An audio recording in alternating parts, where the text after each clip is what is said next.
Hi everyone, welcome to Having a Cuppa with toowoomba.com.au. I'm Josie Howard and today I've got the absolutely gorgeous Gay Hold with me from Jazzy Lane. Gay, you're not just a professional hairdresser, are you? There's much more to what you do in this community. Yes, there is a few things that I do. I've got a couple of projects on the go at the moment. One I'm most passionate about is the Toowoomba School Formal Donation Project. We've been running that for 3 years. I do it with a lady called Paula Lucas, one of my dear friends. And Paula is a hairdresser as well? Yes. And we saw the need of some disadvantaged kids out there that were not going to the formals. They didn't tell anyone why. And as we've progressed with the project, we've been able to help a lot of people.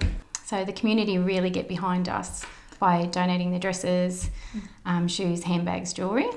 Other business owners help with the hair and makeup as well. Fantastic. And Paula is a hairdresser as well, yes. A local hairdresser, yes. Another salon owner.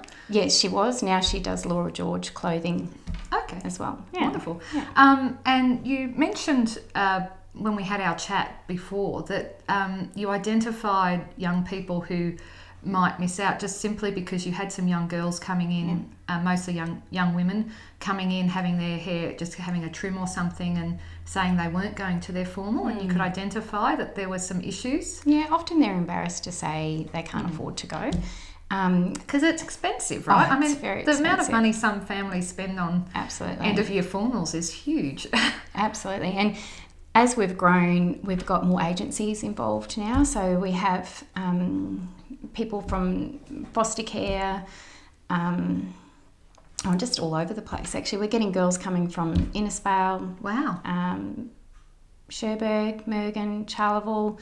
So it's getting quite well known. So they're coming in and having their hair done, dresses. Just the dresses, yeah. so just their outfit. That's right, yeah. We had a shop in Southtown where we had over 250 dresses. Wow. So we're able to fit out everyone. So I did notice on Facebook you had some great coverage. Lots of people had connected with you via Facebook as well to actually be able to donate clothing and accessories and things. And it is everything, isn't it? It's shoes, bags, jewellery, everything, dresses. Yeah, absolutely. We had a lot of brand new dresses too, with price tags of $800 and $900 donated as well. So it's been amazing. And when you see the girls' reactions, and they're often in tears because it's the only pretty dress I've ever owned, it's really emotional. And Paula and I just love it. And I guess it must be hard. You can't disconnect from that, can you? And no. You've got a couple of daughters too, don't you? Yes, so you know what that special moment is, I guess, when girls, girls and boys go through school. So do you do boys as well? Yeah, we try to. It's we probably do more girls though. Yeah, definitely. Yeah. Is it because you don't have access to as many boys' clothes, or? Initially, when we started the project, it was sort of we concentrated on the girls because the suits are a lot cheaper for the boys to get than the girls. Or higher, I guess. Yeah, that's right. But we do have quite a few suits available for the boys. Okay, that's great. And so that will lead me into some of the other things you do, like Hair Aid. So what is Hair Aid? Hair Aid is a project that has been in Australia for a few years now. They do a lot of overseas work as well. They'll go to places like Manila and actually teach people who are in the most disadvantaged situation that you can think of, like they're literally living like in a rubbish tip, and they go over with a team of hairdressers and train them. They give them the training, a week workshop of just basic skills, provide them with tools and even sharpening tools so they can continue, and each year it's just growing.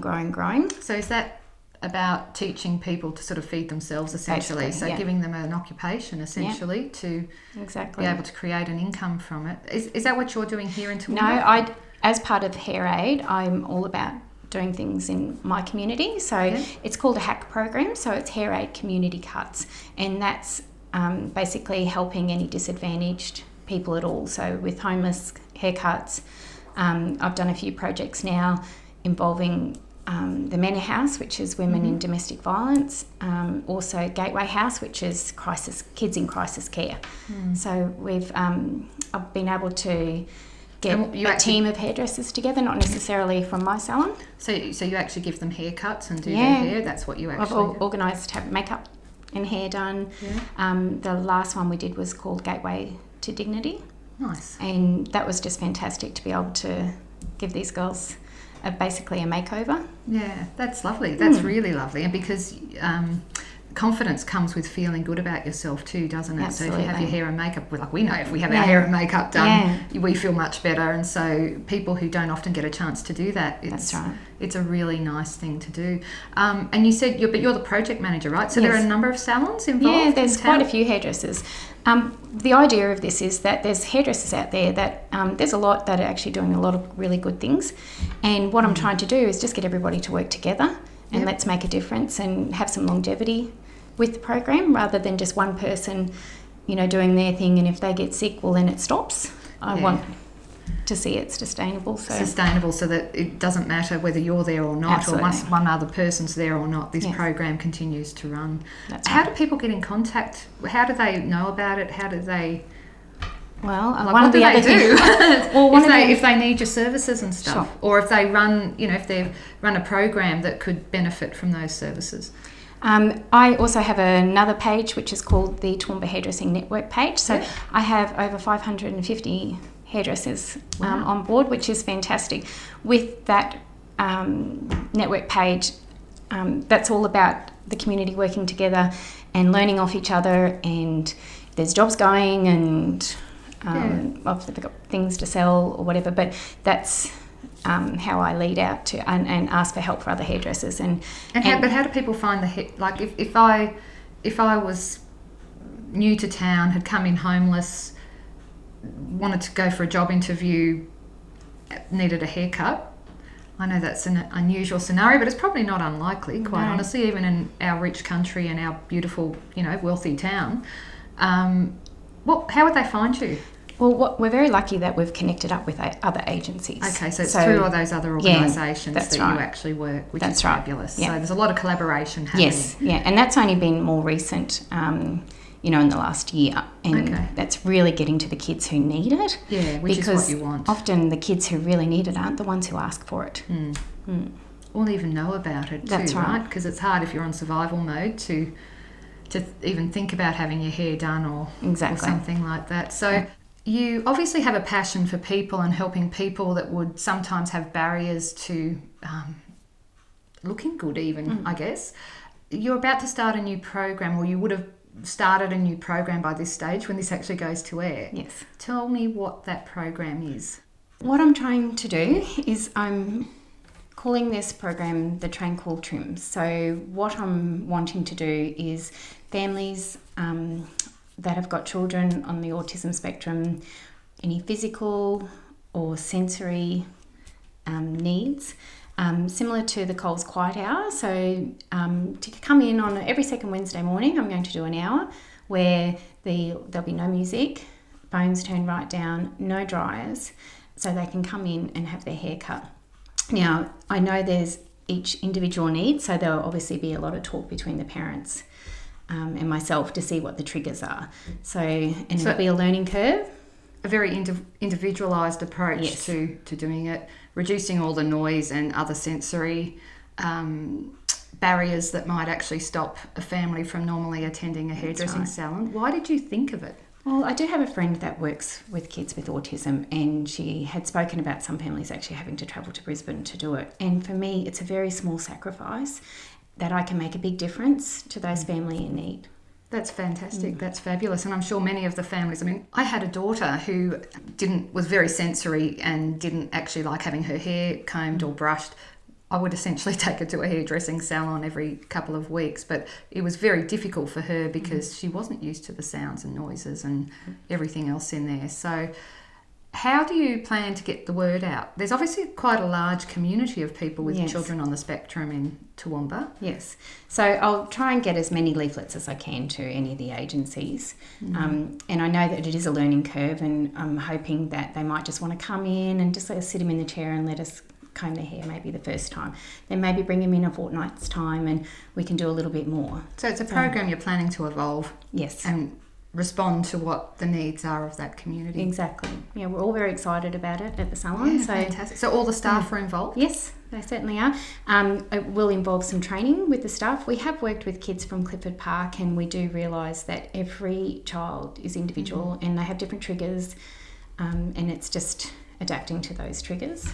Fantastic. So certainly That's going wonderful. to give it a good go anyway. So all those families out there with children that are on the spectrum or who are highly sensitive, I guess, as well, have that opportunity to come and have their children's hair cut. Yes, like in a safe environment for the children. Absolutely. In a normal situation in the salon is far too loud. There's dryers, there's the phone, the lights are bright, the music's blaring. So we're reducing all those. And you play good music in there. Yes, my playlist.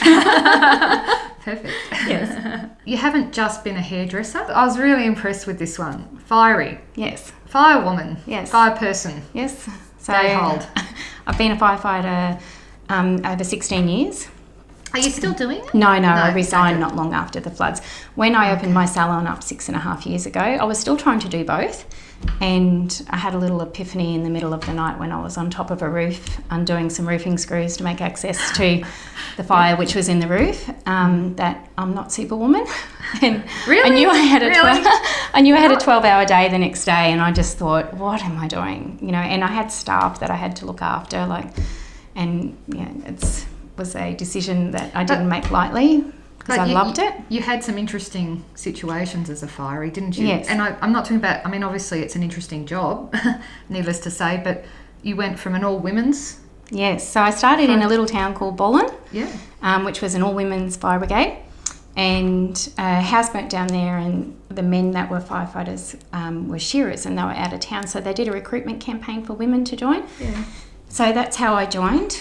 And then being married to a policeman, we went to Monto for 2 years. So I met up with the captain in Monto and introduced myself. And he was like, I left the bloody Lions Club because women joined. And, and so I was like, I don't want to cause any problem. Can you just give me 2 weeks? And if you don't want me, I don't want to be here.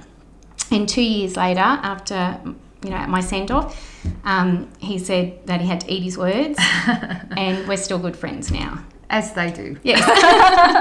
Especially with someone as wonderful as yourself. So, so back to your business now, because it's been your passion. So you actually did being a fiery and hairdressing alongside each other for a long time. Yeah. You've had your business for about 6 years in Toowoomba. Yes. Yeah. Do you like Toowoomba? I love Toowoomba. Yes, I have lived away. Right? I've lived in Mount Isa and Cloncurry and Did you grow up here? Yes, grew up here. You did grow up here. Yeah. What school did you go to? Mount Lofty. Mount Lofty. Yeah. There you go. Shout out to Mount Lofty. So some wonderful people come out of Mount Lofty without a question. But it's not easy when you're doing so many things, because obviously you don't have a lot of spare time. No, I make time. But you did a great course that you told me about called No Bullshit to Business. Yes. So how did that help you? What did you I went for a course down in Brisbane, and it was one of those things where I realised that if I want to continue with all my charity work, which I love, I've also got to be successful in my business as well to be able to do so. So that was really some basic core things that you forget, because as a hairdresser and many other hairdressers, we do it because we love it. We're so passionate about it, and I love my clients, and it is not a job because I just love it so much. And sometimes you forget about the business side of things a little bit. But I can say I did go into your salon, and it is a wonderful experience. It is amazing. The people are beautiful and gorgeous. And I can understand why you love being in there. The feeling, energy is beautiful. I have. I do work a little bit different than other salons with my staff as well. So I have 8 staff members, and we work with an absolutely no bitching policy. Nobody speaks negative about anybody. Teach them how to shut down a negative conversation. My juniors, my first years, are just as important, if not more important, than my seniors. So I totally empower.